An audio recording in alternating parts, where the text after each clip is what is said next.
Kusti Andri töö. Juhan Jäik.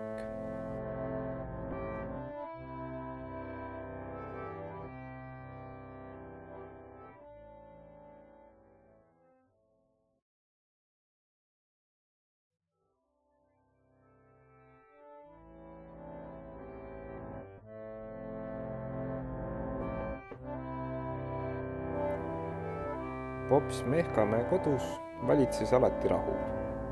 Peaaegu õnn. Lapsed olid juba ammu elamas omal käel. Kodus olid ainult vanad kahekesi. Nende vahel valitses rahu ja leplik meel. Kolmas oli koer, Kribes, keda ka silitati ja söödeti, joodeti ja soojendati ahju ees. Mõni nädal enne pühi Pops sai kõige nooremalt pojalt Tallinnast kirja. Poja nimi oli Gustav Adolf Andrei ja ta teenis sideväeosas. Kiri oli järgmine.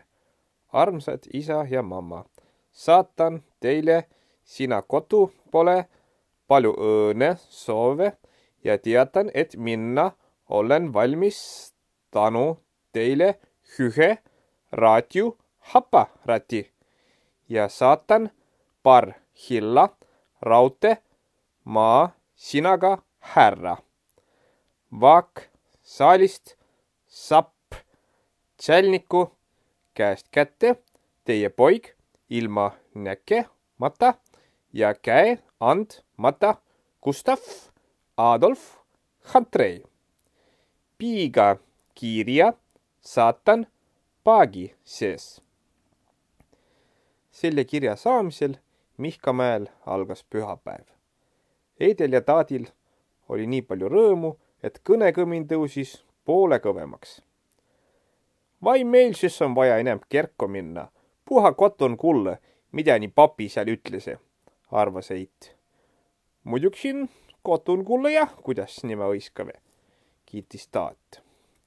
Kõnekõmin läks niivõrd erutatuks, et koer Kribes kuulis selle välja ära ja litsus nina vastu madalat akant, et näha, mis seal toas sünnib. Egas nüüd muud kui ma hakka litsma vaksali manu. Mine vai päälegi, arvas Eit.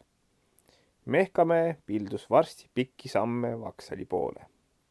Poolel teel ta nägi, et koer Kribes tuleb kaasa.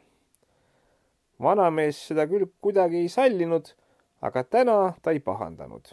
Et sa näe, penigi tunneb põige rõõmu ära ja litsub ka üten pilli perre. Mis ma tast tagasi aja? Ja ei ajanudki tagasi. Vaksalis Mehkamäe sai oma kasti ilusti kätte. Tahtis hakata tulema, aga seal peatas teda oma vallamees Sahkri Mägipärk. Mis sa tõstad? Kae soolikul jäät veel sõlme. Mis sa siis tiid? Ei saa siis süve, ei puistata, muugu ikke ja inise. Ega mul on soolik tsialiha täys, nagu topitu pulk. Vaatanu, kellel ne omavad tühjää, nagu pesetu ole kõrre. Niisugutse nagu sina, kellel ei ole midagi ülevelt soolika sisse laske. Nuu peave küll pelgema, et soolika läheb sassi, nagu vana juudi apõn, vastas Mehkamäe. No ära haige torise, ütle parem, mis sa ulgid. Mis sina näljane tuust küsid? Mis su kastil on? Kas nu oina koti, millega inimesi nooremast jättes vai? Sinu jaos peame olema ärjakoti. Muidu sa koolet enne kui kodo jõuvad. Pikapeale mehed said siiski asuda jutule, kuigi sissejuhatus neil alati oli raske. Mehkamäe rääkis, et tal on nüüd raadiomassin, mis laulatab ja paneb paari, nagu keegi tahab. Oli kasti pannud maha ja nüüd nägi, kuidas Kribes nisutas sirtsudena uue asja mundrit. Kribes kuriloom, vai mul kusisklema vasindrinahk. Kribes jooksis kaugele ja mõtles, et küll peremees on viisakusetu, ehmatab teist niisuguse asja pealt. Koju minnes Mehkamäe mõtles, et ei tea, kas on hää tähendus sellel, mis Kribes tegi. Penid öeldakse olevat kavalad. Kuhu ta oma musta vett laseb, sealt häädi peaks tulema. Ja Kusti Andri oli üks lorup. et tahes uskugi, et temast sai massina tegija. Saab näete, kui on hästi tehty, siis on mõne teise mehe tüü. Ei tema teda siis küll tennu ole. Aga kui on tehty halvasti, siis ma tunne õkve, et on Kusti Andri tüü. Selles Mehkamäe oli kindel. Küll ta andis kodus uurida seda Kusti Andri kirja, luurida, veerida ja veel uuesti otsast pääle hakata. Pikk traat olevat hardenn nagu hobune. See pidavat tõmbama mahlakase ladvast korstna külge. Ja selle haru akna sisse.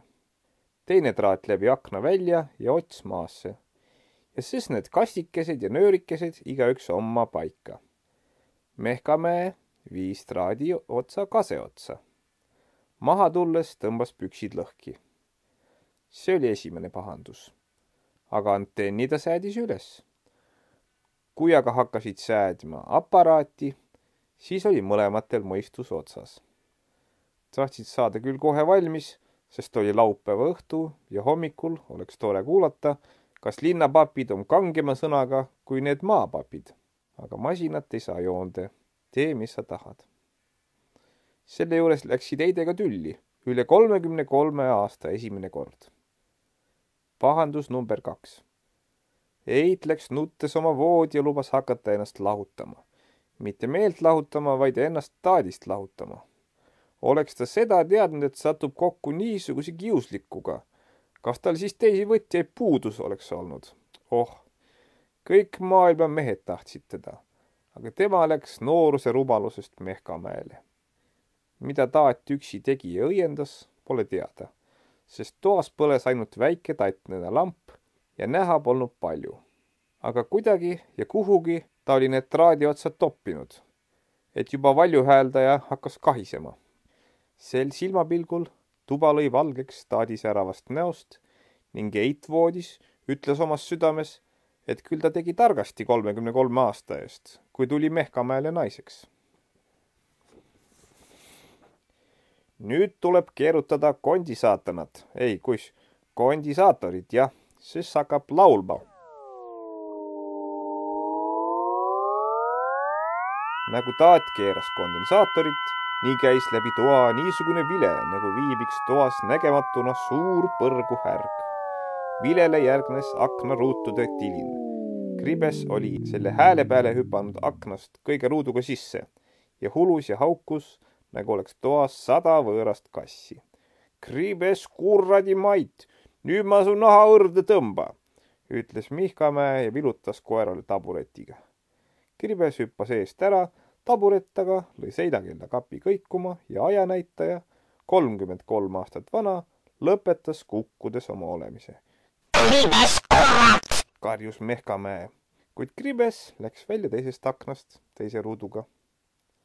Küll mööduul leidis, et otse läbi toa on õigem tee, kui ümber nurga käies, ja hakkas seda teed tarvitama vabalt. Hull oled. Tapad vana looma ja lõhud õige kraami. Appi! Karjus Heit lõvidisedes külmas. Ai, kelläkene on puha puru. No ull, mis sa laksid?